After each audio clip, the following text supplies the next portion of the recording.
Hoy, putangin na mo, Sasuke, umuwi ka doon. Tanginang to, pahabol-habol ka pa eh, no? Pa-importante ka masyado eh.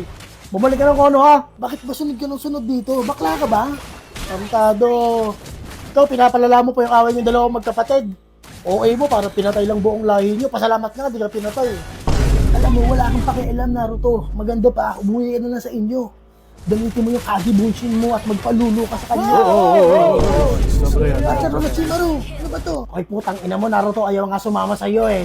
Huwag kayong magulo dito, tsaka yung barkada mo, nagbabato sa bahay namin. Huwag kayong nagbabato sa bahay namin.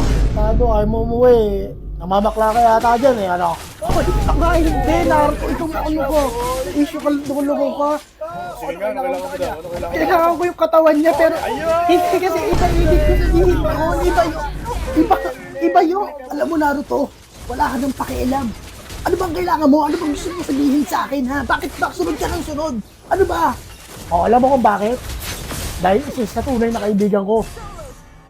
Naaalala ko pa nung... Ayan na, flashback na naman. Flashback na naman. Tignan mo yan, Naruto, kaya hindi tayo pinapanood eh.